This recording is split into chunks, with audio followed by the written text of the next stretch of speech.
Welcome to the ThunderCast, your Marshall Athletics podcast produced by the fans, for the fans, with your hosts, Russ Livingood and KD Hudnall. We're bringing you the thundering word on the thundering herd each and every week, so keep it right here.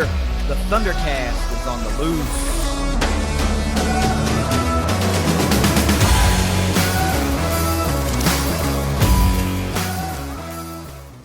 Thanks for downloading another episode of the ThunderCast. You can follow us on Twitter at ThunderCast_pod. Links to all the social media outlets and the webpage, thundercast.online. In the links, or those links are in the descriptions of all the episodes. Make it really easy for you to find us. Russ, pretty busy week. Herd athletics, basketball teams played a fair amount of games. Notched some big wins, struggled a little bit in some areas. Our Olympic sports did really, really well again, and we are drawing ever closer to the first pitch of herd softball and herd baseball. So let's get into everything because I got a feeling that there's some pretty cool stuff we're going to talk about. So let's get it rolling with a quick word from our sponsors at Leasure Oliver PLLC. If you've been hurt in a wreck, call the law firm of Leasure Oliver PLLC. Find them at 304carwreck.com. All right, man. Let's get this episode rolling. Give me 5 things that every herd fan needs to know this week. Yeah, 5 things every herd fan needs to know this week. As always, brought to you by IgniteLink, the Tri-State's premier IT management team. Number 1, Nate Martin named Sunbelt Conference Men's Basketball Player of the Week last week. How about that? How about Mr. Double-Double notching it up once this week for a triple-double? I've seen the stats on that. I don't remember exactly what it is, but I want to say it's like only the 8th or something like that triple-double in herd history, which when you think about it, is kind of wild because we've had some prolific all-around players throughout the years and all of the history of herd basketball. And to have it only happen 7 other times, if I'm accurate, is pretty freaking amazing. You are accurate. There were 8, and there were 5 players that got those 8.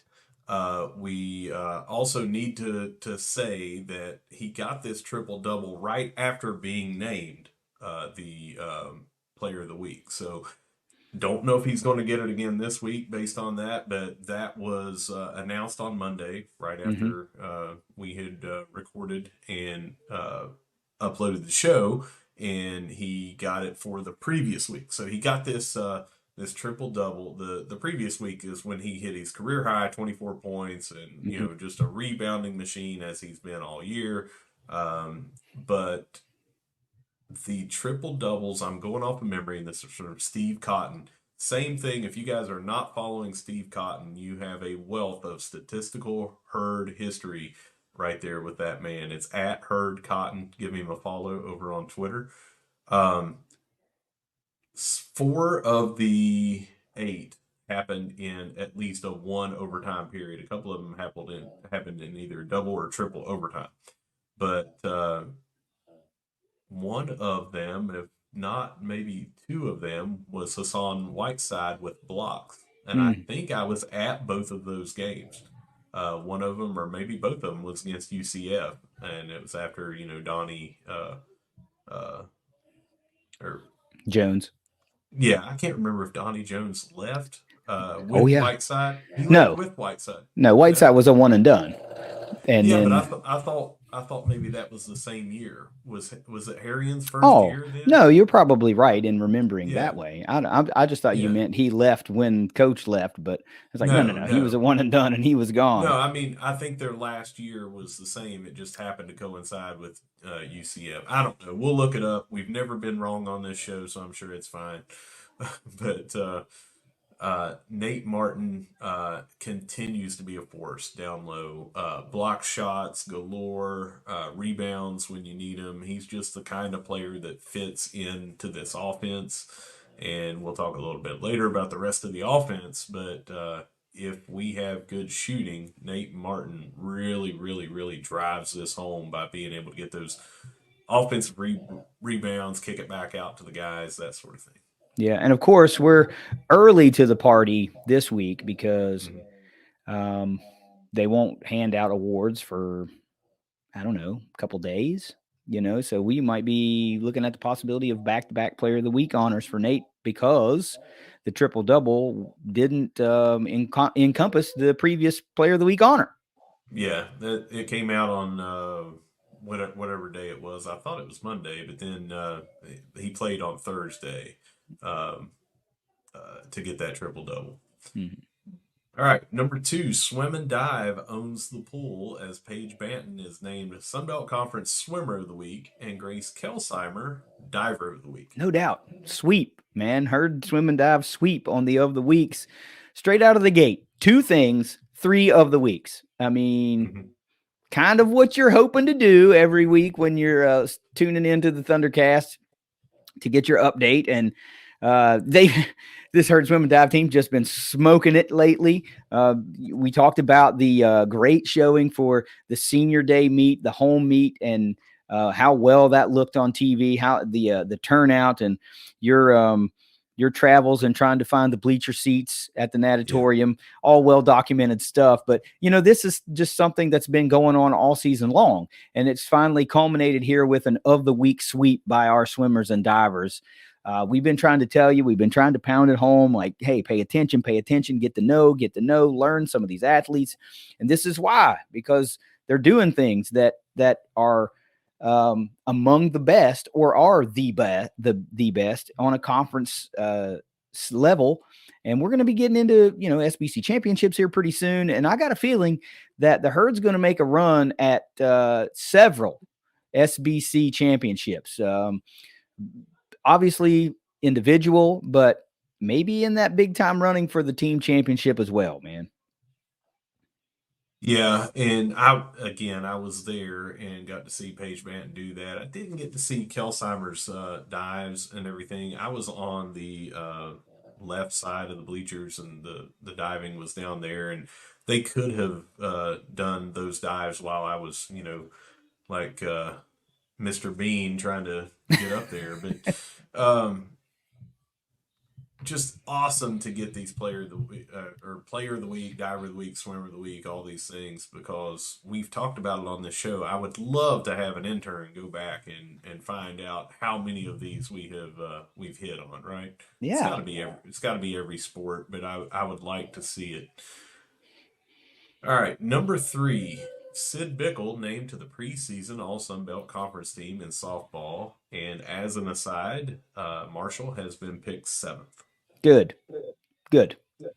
I want that certain level of disrespect. And we know that there are a lot of changes afoot from a year ago, right? You can't, we talked to coach, and Morgan's not hiding from it either.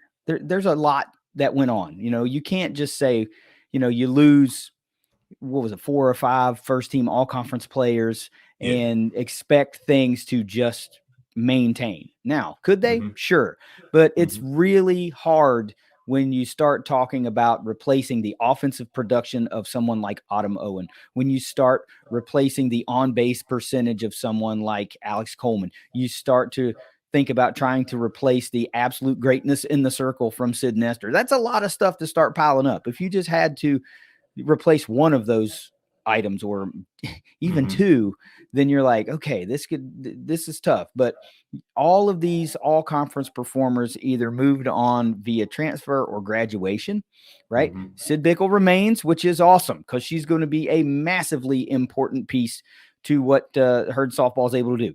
She's kind of she's the shortstop. She's kind of the general out there on the infield, and she's a hustler, man. How many times that you heard Morgan talk about it, and how many times did we see it in real life last year? She'll stretch that double into a triple, right? And that's what we're hoping to see more of this year. She did it so often that they and we all just started kind of calling her Triple Bickle, and that's what we want to see more of. She put a single season triples record within reach.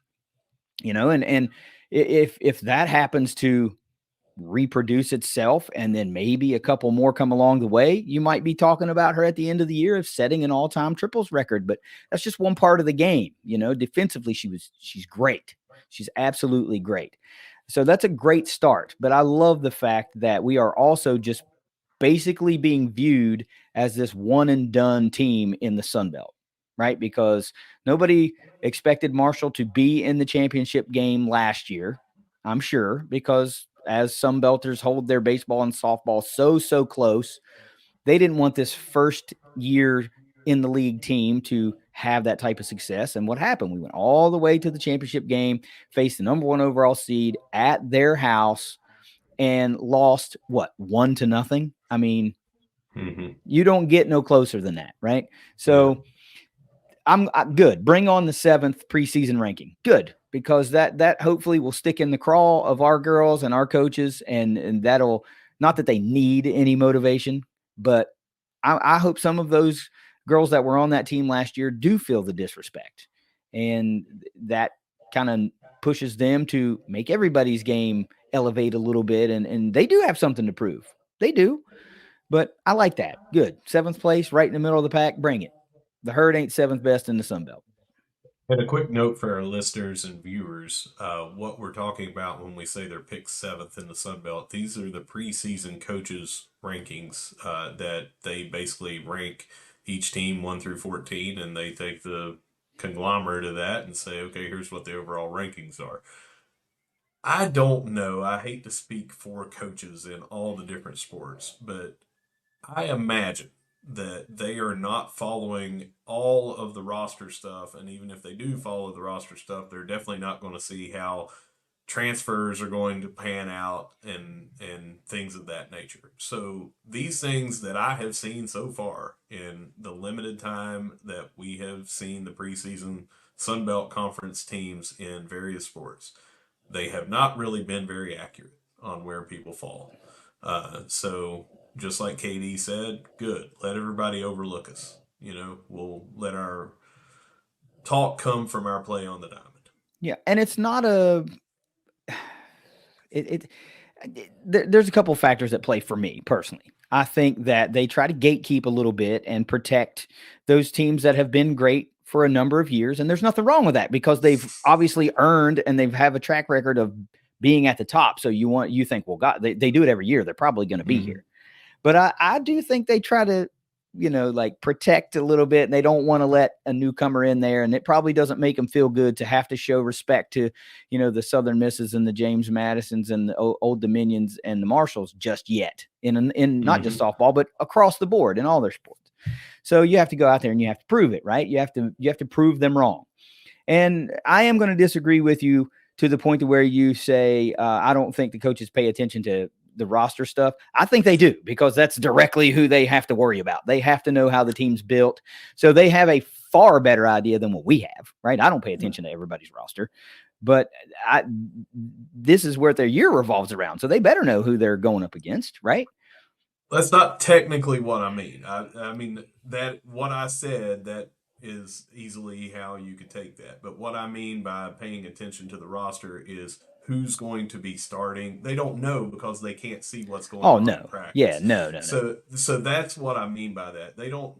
I mean, they may see when these transfers are coming in, particularly, oh, they got this transfer. But, if you're just going by stats of what somebody did at another school, it's not indicative, like you said, about what's going to happen here. Yeah. So when they are looking at these, they're like, the side of what they lost is so much more tangible than the side of what is coming in because it's unknown. So these opposing coaches are relying more on what teams lost and brought back versus what's coming in that's unknown for them. Is what I mean by that. Yeah. And look, I respect the rankings, and I can even understand it. We talked about it with Morgan. The whole outfield is gone from last year. The main portion of the battery is gone. Savannah Rice comes back, but your Friday, Sunday starter and all conference catcher are gone. So those are two huge pieces that have to be filled.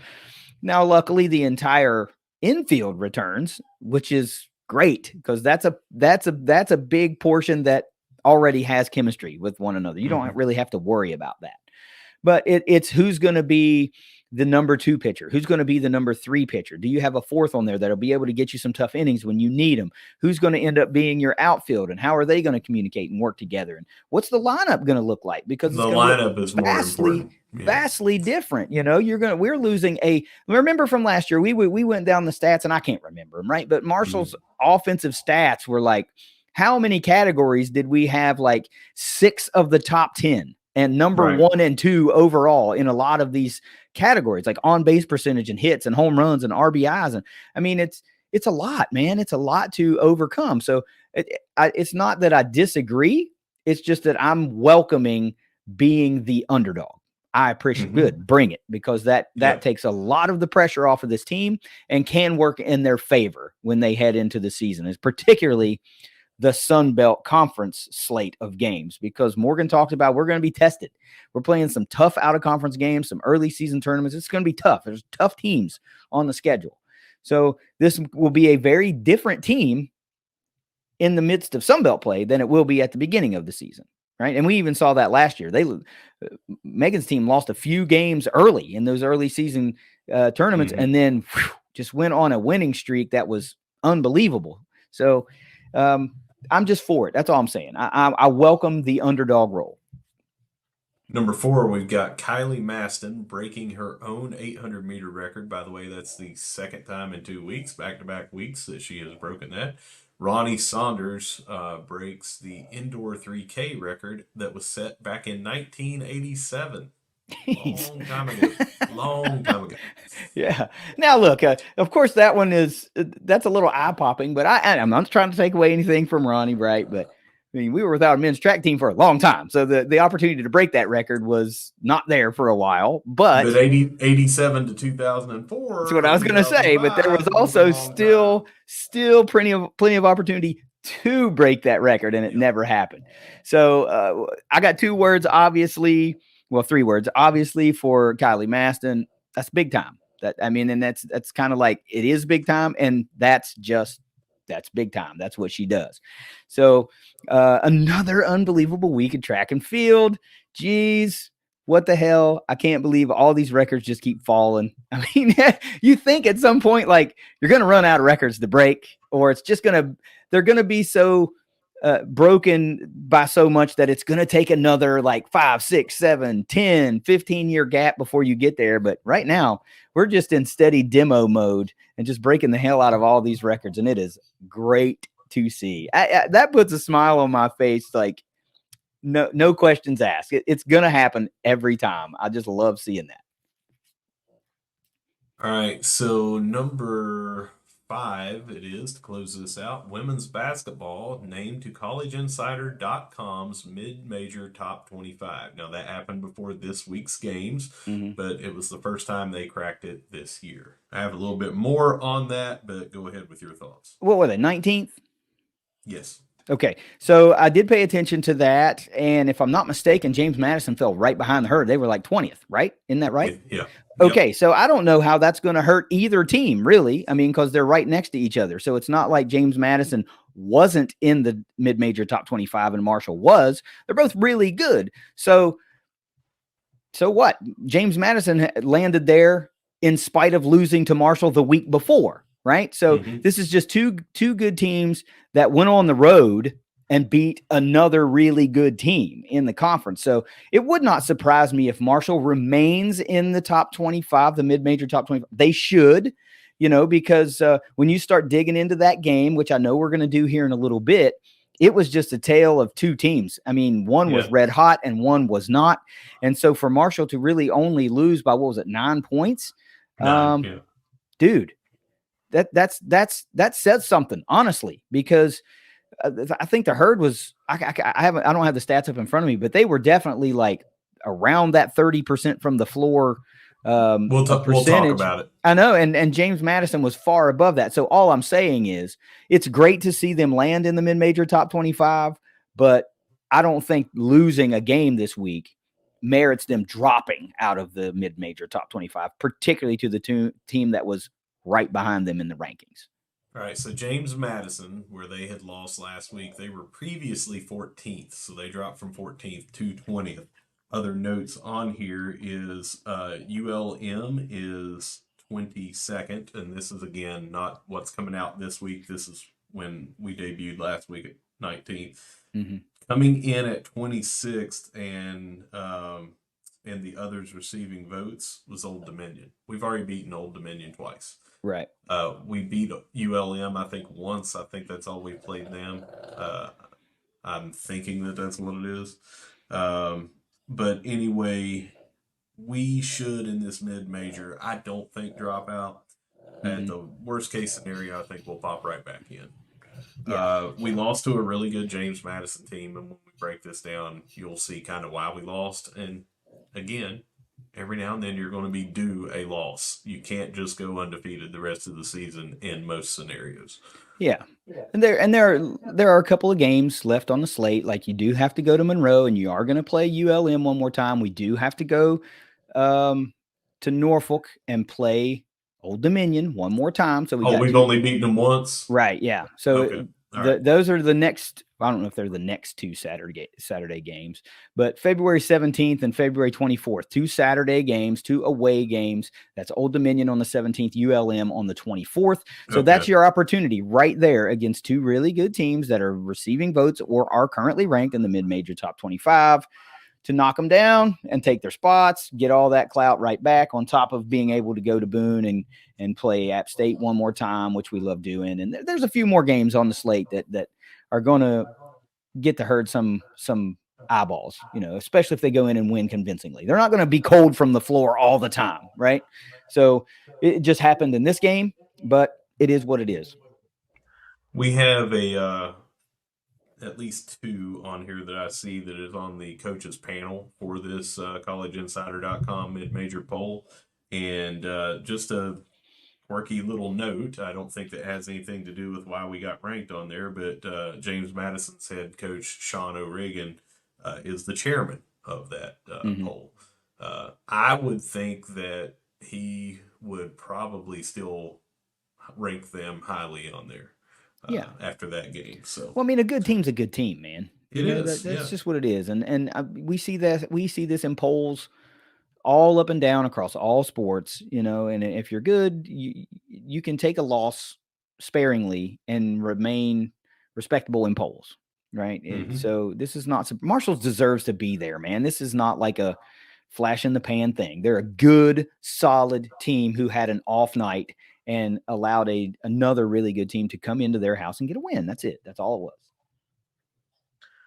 All right, so that wraps up our 5 things every Herd fan needs to know this week. As always, brought to you by Ignite Link.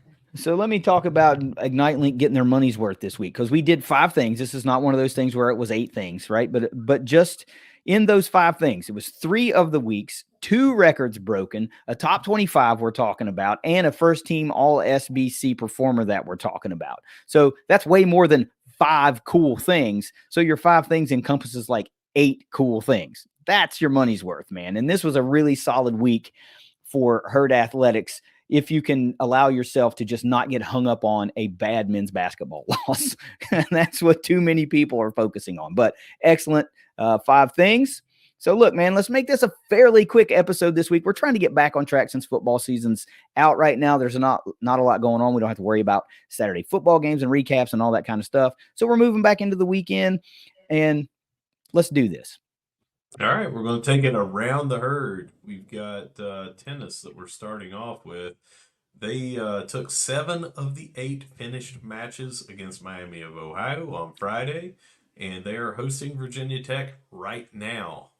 Those are not live up on Herd Zone. I don't know if you've seen any tweets or any kind of things, but it did not have it up before we started recording. Yeah. First of all, sending Miami back to Oxford I can't remember who I saw say this, but they said anytime you can beat Miami in a country club sport, that's got to make you feel a little extra good, because, they think there's some kind of Ivy League school anyway. And we just like beating I call them Cryami. A lot of folks call them Cryami. More folks call them Little Miami, but whatever. We like beating those folks. And the Herd really took care of business on the tennis court. The only update right now that I see, the latest post from Herd Tennis on Twitter was 45 minutes ago, and it's they've updated singles. Marshall won 4-0 against Virginia Tech in singles, and they've moved into doubles play, but there hasn't been an update that I can see. So at least the herd swept singles. So there you go. That's great news. All right, men's golf. Herd did not have a good showing at the Thomas Sharkey Individual Collegiate in Statesboro, Georgia. This is still going on. I think we have one golfer that's maybe on the 16th hole or something, but I have that leaderboard up as well. And as of right now, we have the 71st, 72nd, and 78th out of the 79 in the field. The 79th player Ouch. withdrew, so we have the 78th player, and that one is in the bag. There's nobody, unless they pull a 10 cup on on hole 18, is going to pass him. Now, I'm not beating them up. This is the first rounds of the year that they are playing, and we obviously expect better play, throughout the year. But right now, it just was not a good start for the first 3 rounds of the year for our men. Yeah. Well, I don't know if you heard that in the background, but I guess my dog is none too happy about that news because any of that snorting that you hear, by the way, that's my dog over here snoozing like it's her job. But That's a anyway, likely story. but anyway, ouch! Not the way to start the season for herd golf. At least they wear cool hats. That let's. We know we got some guys that made some noise last year. Bilby's obviously gonna get in the groove of things, and we'll improve. But man, I wasn't expecting to have like the worst performing three golfers of the week so far. Ouch. Well, and let me tell you, Bilby was not one of the three that we have. Here's the three that were in the field: Cameron Jarvis, Ben Bridges, and Bennett Zachner.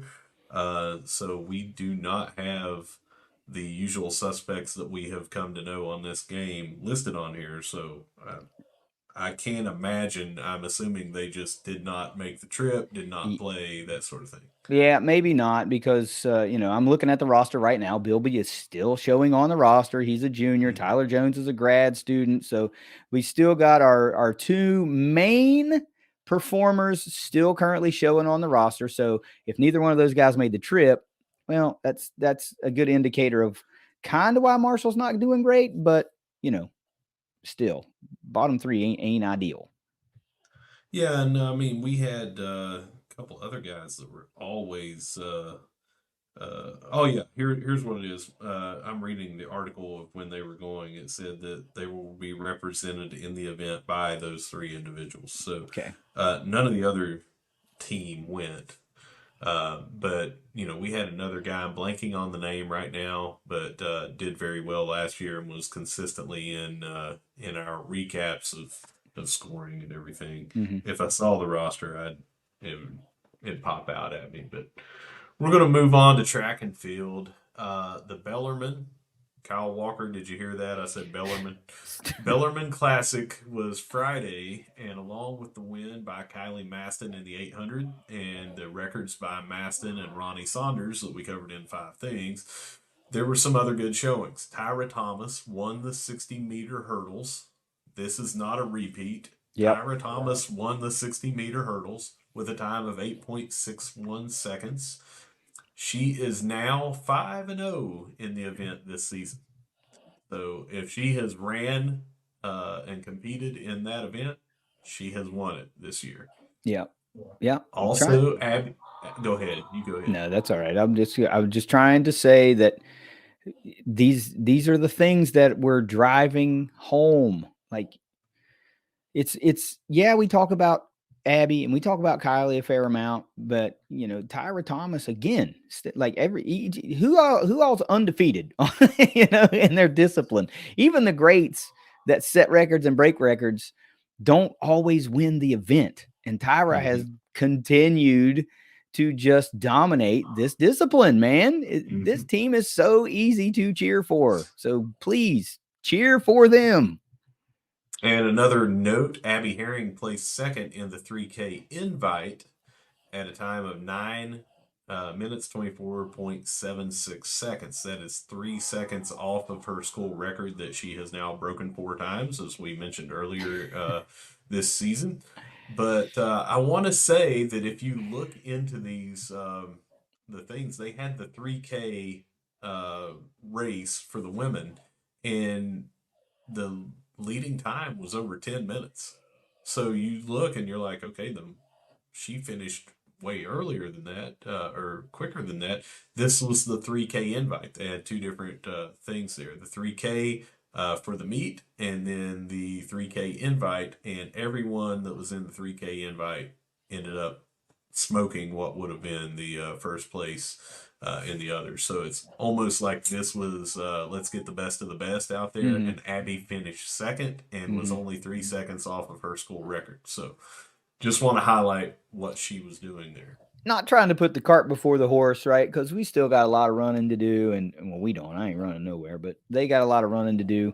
Uh, but it really feels like we're gonna maybe see Abby back at the NCAAs again. You know, she snuck in there and was really happy about it. Remember the video? We all saw the video, and now it feels like it's kind of on a mission to make it happen. It just seems like it's going to happen. So, I can't get enough talking about track and field, man. It's a lot of fun.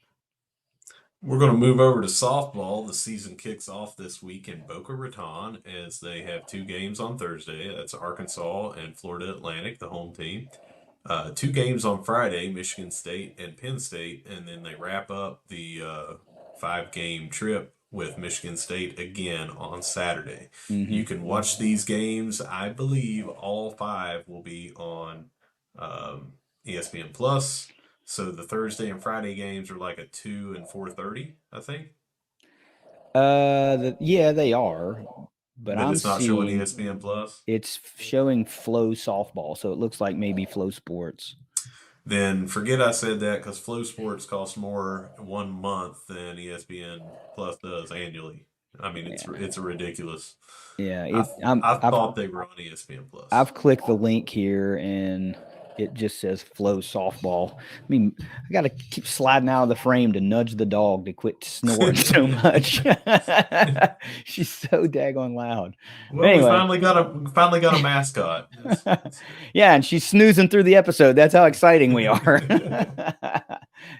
This couldn't really have gotten here soon enough, man. We have been clamoring for the start of our Diamond Sports seasons, the 2024 season, for two entirely different reasons. You know, one, because we want to see this brand new field get debuted and all of that good stuff, and another because new coach, new everything, and you know, can we continue this successful run that the program's been on? I mean, it's kind of wild that we're equally as excited about both programs, but for completely different reasons. So February 8th is literally right around the corner. By the time this gets posted, you're talking about a day or two before the Herd lines up or, you know, takes the field against Arkansas. I mean, it is right here. I am really excited about this. The softball team has provided so much excitement and good times, just good times and fun for us since we started this show. And now I expect more of that, and an increased desire for us to be involved with baseball because of now they have a home. It's not that we were anti-baseball before. It's like, man, now we have a place that just we can bring it all together, and we know how important that is. Well, speaking of softball and a good time, I was our representative at the first pitch banquet last night. We got a table. We were blessed and honored and proud to be able to have a table sponsorship at softball and their banquet. And that was a really, really good time at Guyan.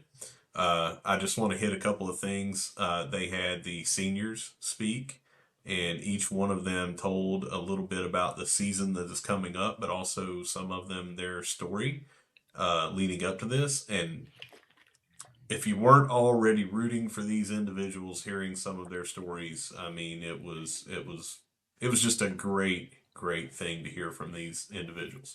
I also want to say that I can't imagine going up and speaking. I mean, I've spoken in front of hundreds of people often, but I can't imagine as an athlete going up and having to do that in college, especially if you're not majoring in communications or journalism or something like that. and they all knocked it out of the park. So I just Yeah. want to give them a pat on the back for that. But the main event speaker was former coach Shonda Stanton, Yeah. current coach of Indiana, who we play later this month down in Arizona in the tournament. And she was here from seasons 2000 through 2017, and just about everyone in that room had some kind of connection with her. When you're at a school for 18 years, she could not have been more complimentary. She said she still bleeds green. I mean, she spent 18 years here. Now, when you move on to a new school, you have to say that you bleed the colors of that. But all three of her children were born here. Mm-hmm. She was still has deep ties in this community. She was honored to be here and talking, not only because of her previous 18 seasons at Marshall, but she was the head coach for Coach Zirkle. And Coach Zirkle got her to come in and speak, and she gave a very, very good speech. One of those get ready to run through a wall for, one of those. Just very good, lots of fire. But they had a silent auction. I'm hoping that I brought home, and I think I did, three different things. KD, you probably would have been more on the memorabilia things. They had helmets, they had Yep. bats, they had hats and things like that. I moved over due to the age of my girls and bid on some things that I think that we won is guest Batgirl for a game. Hope that I brought home two of those, and also another one was a individual coaching softball session with Coach Allie Harrell. They Cool. had different coaches that you could pick, and I went after Allie just because we have kind of known her the longest and everything from doing this show. I just thought that would be great to give to one of my girls and let her spend some time with them. But that's all I wanted to say. I wanted to talk about that a little bit so when this rolls around next year, some of the people listening or watching this show today might say, you know what, I want in on that. I want to go and have a nice dinner and go to this silent auction and have the opportunity to do some cool things and and support this softball team. Mm-hmm. No, you're right. I probably would have been in on more memorabilia stuff. I mean, that's what I like, Of course, anytime I can get my hands on like official herd stuff, that's my faves. I mean, hey, great time to talk about the newest addition to the background right there. I was able to get my hands on a full size, black helmet from the 75-week game last year. This is not from the athletic department, by the way, before people start going haywire and thinking that's what happened. That is not what happened. This is an aftermarket helmet, but it is pretty damn accurate. I mean, right down to the 3D bumpers and everything. So pretty excited to get that. And now I've got the red, green, the white, green, and black, all the helmets. Now Marshall needs their own really nice green, Kelly green helmet. This ain't the Snyder era dark green. This is a custom thing that I found on eBay many, many, many years ago that's closer to a Kelly green. But anyway, really super pumped to have that. But yes, I would have been all over some softball memorabilia stuff. So what do we got left? We got men's basketball lost to Old Dominion at home on Thursday, 83-76 after folding down the stretch. We'll talk more about that in a minute. And they crushed Coastal Carolina on Saturday, 91-74. Upcoming games, they play at Troy on Wednesday at 7 p.m., but then they have 8 days consecutively that they're off. They're not playing next Saturday or this Saturday. Wow. Okay. Well, nice little late season break, but tell you what, you got to go back and we got to talk about Old Dominion because they boat raced us in Norfolk and they're not a very great team. And then this is one we really needed to have at home. A little momentum going, and it kind of looked like they called their way back to 500 team. And damn it, if Old Dominion didn't come to town, and they just must have Marshall's number, man. They just must, because whether it's what they're doing or what we're doing to ourselves, we just do not have a good games. We haven't had good games against Old Dominion this season. There's no denying it. And, drops the herd immediately right back under 500 to an 11-12 team at that point. But I mean, gosh, it's not like we didn't do individually great. I mean, Nate Martin gets the triple double. Obina has 15 and 11. Voiles has 23 and 5. Kerfman even has 11. So there were some great individual performances, but you said it. I mean, folded down the stretch, man. Like big time run to close the game for Old Dominion. And it just For, sucks to have that happen. for anyone that did not see my tweet on it, last night's loss, I'm just reading verbatim. So this was on Thursday morning or Friday morning. I'm sorry. Friday morning, I posted last night's loss saw Marshall up 8 points with 5:55 to go at a score of 71-63. We didn't score again until 2:51 left as part of being outscored 20-5 to end the game. And then here's the shots from that 5:55 left on. Missed a three, missed a free throw, missed a free throw, missed a three, missed a three, scored a layup, missed a free throw, missed a three, missed a free throw, missed a three, missed a three, hit a free throw, missed a free throw, and hit a two. And that was what we did to end the game. Just Right. three,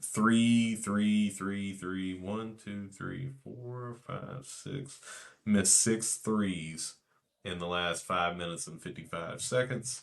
And some of them were just poor shot selection, seemed forced, hurried.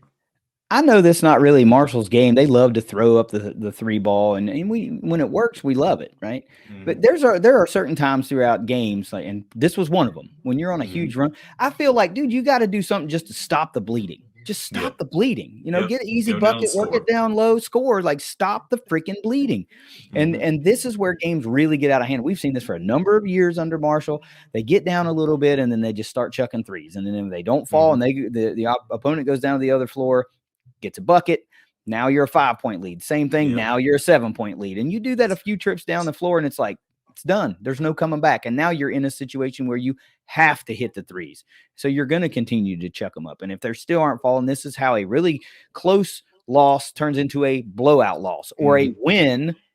If you can just turns into an ugly loss. So this team is what they are. They're a 500-ish team right now. And until they kind of, I don't know at this point, what is the recipe? Because when the shots fall, they're hard as hell to beat, but when the shots aren't falling, it seems like we don't deviate from that. We just go, you know what, we're shooters and we shoot, and we're going to shoot until the shots fall. And that's sometimes going to lose you some ball games. So it was a tough one. It sucked.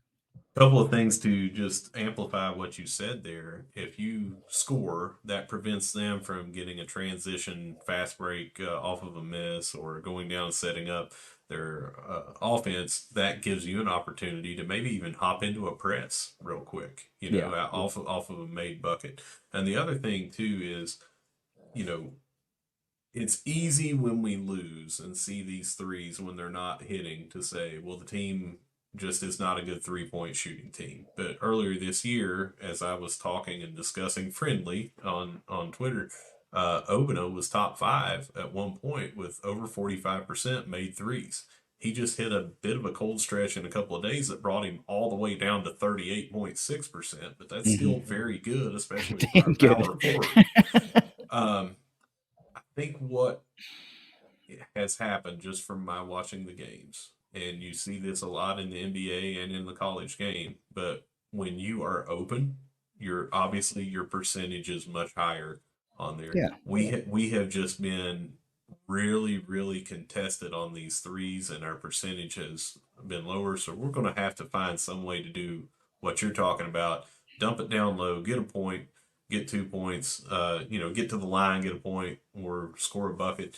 We're going to have to do something to switch it up when the shots aren't falling. Better transitions, fast breaks, whatever it is. But we've got to do something different. Now, the exact opposite played out on this game yesterday at Coastal Carolina. We came out hot and were just nailing threes. I think at halftime we were 8 of 21, but we hit 4 in the first 5 minutes of the game, I think. Had a huge game. Obina had 30, and then Boyles had 26, I think it was. Yeah. But 56 out of the 91 points, and Coastal only had 74 came from those two guys. So. That's what I'm talking about. If we're a team of shooters, we're just going to continue to shoot until the shots fall, and that's what happened in this game. And the shots fall. You go in, you're shooting almost 38% from three, over 50% from the floor. You get 2 career highs from 2 guys in the same game. Obina goes 30, like you said. Voiles goes 26, like you said. Nate Martin didn't even notch that in double plateau that he's like automatic from, and it didn't matter. But yet in the game before, he goes for a triple double, and you have all these starters with double figures, and it did matter because the shots just weren't falling. So now Marshall's back to a 12-12 team. Just face it right now. You're in the home stretch of the season. Marshall's a 500 team. That's just what they are. They're not terrible. They're not great. They're just average. They're a C+ team, and when they're hot, they can be like a B+ team. But game in and game out, they're an average basketball team. They can beat any team that they face, but they can also lose to any team that they face. And that's the duality of this team right now. It's not worth getting upset over. We all wish they were better, but man, when they go out and shoot the lights out, they can beat anybody in the conference. Anybody. So it's all about getting hot at the right time. You know that. We've talked about that a lot. Yeah. If this team goes out and gets hot during the SBC tournament, they can be an NCAA tournament team. That's just the fact about it. So they can outshoot anyone if those shots are falling. That's the bugaboo. Are the shots going to continue to fall? But for right now, call them a 12-12 team. They are what they are. There's nothing more you can say about it. Before we move on to women's basketball, tennis did just come across. They won. They beat overall 4-3 Virginia Tech. So they finished off a perfect weekend after beating Little Miami and then Virginia Tech. Yep. All right, women's basketball. They beat App State at home on Wednesday, 81-69, but lost the big game on Saturday, yesterday afternoon, JMU 72-63. Coming up, they host Louisiana on Wednesday at 11 a.m. Yes, you heard that right. 11 a.m. at the CAM on Wednesday. And then they have the same 8 days off as the men's team. So it looks like everybody gets that Super Bowl weekend off. Yeah. Boy, 11 a.m. That's a wild start, But Louisiana 9-11 on the season. Marshall, you would have to think is going to be pretty heavily favored in this game. They just off of a 10-game stretch, a winning streak, ran into what the term I used, on Twitter was the buzzsaw and James Madison because they just couldn't freaking miss. So they're going to go back on another run. The herd is going to go back on another run. They've got some good teams that they're going to have to face. You mentioned Louisiana coming up next. Appalachian State's a 500 team. They battled us tough, really, at the camp. Mm-hmm. Yeah. So it's not one I'm going to look past, but they were very athletic and very, very good on defense, and we just kind of overpowered them late, like we have. We just run people into the ground in the second half of the time. So App State will be a tough. Right. Don't let the record fool you. It's not an automatic win. So Marshall's got some tough games to close out the season, but I think they'll be favored in most of them. But they do go on the road for several, right? They may not be favored against Old Dominion because Old Dominion's a 15-6 team at this point. That game's in Norfolk. They may not be favored against UL Monroe. UL Monroe is a 15-7 team. That game's in Monroe. Georgia State's a 13-8 team. They get them at the CAM, probably going to be favored in that one. Texas State's a 500 team. So there's a few 500 teams, one sub 500 team, and then kind of the upper echelon of the conference. And Marshall's going to have to go on the road to face two of the better teams. You got to have ultimate faith in Coach Kim, right? So as long as everybody stays healthy, I like this team against anybody. I'm not a betting type. I don't do that, but I like this team to, I'm not going to say run the table, but they can win every game remaining on this schedule. So It's not often that you're going to run into a team that's good like James Madison that beat Marshall this past Saturday and, have them shoot 58% from the floor, just 12. They were only 1 of 8 from 3. So that was, but that's not their game. That's not their game. They're at points in the paint type team, right? Yeah. And Marshall's not that. So it's a little bit of a matchup nightmare. We were able to get them in Harrisonburg. They got us in Huntington, but they shoot almost 60% from the floor. Marshall shot only 30% from the floor. That's what I'm saying. If that improves, this is not a 9-point loss. If you hit a couple of more threes or a three and a few more baskets, this is a Marshall win, So 16-6 is awesome. We would have to go back. I would have to go back and look at the preseason rankings, but I know they didn't have Marshall up here at the top 2. No, they did not. Ninth, if I remember correctly. Yeah, there was a massive amount of disrespect for what Coach Kim and this team was going to be able to do. And in fairness, we didn't know what they were going to be able to do either, But as they won, they gained confidence and they started playing better together and they became more dangerous. And now you see what we have on the floor. And I'll tell you this. The crowd for that women's game on Saturday was freaking awesome. It was freaking awesome. The only thing that sucks about it is that all these people turned out and Marshall happened to lose. That sucks. But that crowd was absolutely great on TV, man. This doubleheader was a massive success, in my opinion. A lot of people turned out for the women's game, stuck around for the men's game to where the men's game was a sellout. So that's the type of stuff you need, man. That is the type of stuff you need. If this women's team can continue to win, then you will see more Herd fans make a day out of it at the Cam Henderson Center, without a doubt. Yeah, so a couple of things here. We did not have Mahogany Matthews for what has been almost a month now, and not sure if she's going to be back. Her alone, that's 20% of your starting 5 coming into the season. We also know that we're down Rochella Scott, who entered the transfer portal after 6 games. Right. She was leading scorer last year. Looks like Russ lost his internet connection, so I'm going to have to finish this episode for myself. But there's no denying the fact that the loss of Mahogany Matthews has been big for this Herd women's basketball team, because she often provides yet another scoring threat for this Herd women's basketball team. They've been able to win games in her absence, but if she's able to come back this season, she's going to undoubtedly provide a huge piece to get Marshall to be a even more consistent winner than they have been. But that's it. That's all we have for Around the Herd. We're going to go ahead and close this episode out, but we've got a few notes to talk about. There's some things coming down the pipeline that you may or may not have seen on social media. We here at the ThunderCast have been asked and have subsequently confirmed that we will join a new podcasting network of college teams around the country. We're going to be your official Marshall Thundering Herd reps, and we're really happy about doing that. So be on the lookout for the College Huddle Podcast Network. We talked about it just the other day on Twitter, and when more info comes out, you'll be able to find all the info to pay attention to the College Huddle Podcast Network. It's going to make it easier for us, I think, to form partnerships when we are playing games against certain teams. If they're in the network, we'll know we'll have an easy built-in partner to do, a game preview or something like that. So that's really cool. We're really humbled and blessed that those guys asked us to be a part of it. And, we're going to do obviously our best to represent Marshall the right way.